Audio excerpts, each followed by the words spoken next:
स्वसुरान् सुहृदश्चैव सेनयोरुभयोरपि तान् समीक्ष स कौन्तेय सर्वान् बन्धूनवस्थितान् कृपया परयाविष्टो విసీదన్నిదమబ్రవీత్. అర్జునుడు ఎదురుగా అతని సమీప బంధువర్గం అంతా నిలబడి ఉంది. ఇక్కడ తాను వాళ్ళను చంపాలి లేక వాళ్ళ చేతిలో చావాలి, రెండే మార్గాలు.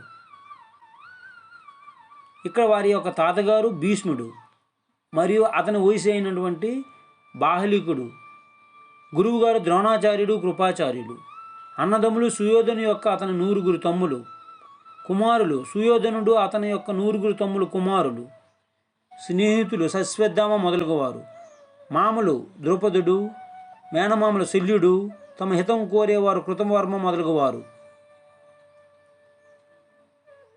ఒక విధంగా బంధుత్వం ఉన్నవారే కనబడుతున్నారు, కానీ కనీసం ఒక్కడు కూడా పరాయివాడు అన్నవాడు కనిపించడం లేదు. యుద్ధం అంటూ జరిగితే వీళ్ళంతా తన చేతిలో చస్తారు, ఒక్కరు కూడా మిగలరు. ఇప్పుడు ఎలాగా అనే ఆ ఆలోచన రాగానే అర్జునునిలో భయం కలిగింది, వణుకు పుట్టింది, శరీరం గగురు పొడిచింది. కరుణ, జాలి, దుఃఖములన్నీ ఒకేసారి కలిగాయి. మరలా ఒక్కసారి అందరినీ తేరిపారి చూచాడు. దుఃఖం ఆగలేదు. మనసంతా కరుణ, జాలి, దుఃఖం, విషాదంతో నిండిపోయింది. తాను వీళ్ళందరినీ చంపాలనే ఆలోచన రాగానే గుండె బరువెక్కింది. ఇరుపక్షాల లక్షల కొద్ది సైనికులు ఉన్నారు. వాళ్ళెవరో కూడా తనకు తెలియదు. కేవలం పొట్టకూటి కోసం సైనికులుగా చేరారు.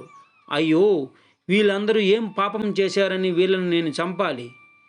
వీళ్ళంతా ఈ యుద్ధంలో చస్తే వీళ్ళ భార్య బిడ్డలు, వృద్ధులైన తల్లిదండ్రులు గతేమిటి అనే కరుణ, దయ, జాలి మనసంతా నిండిపోయింది అర్జునునికి.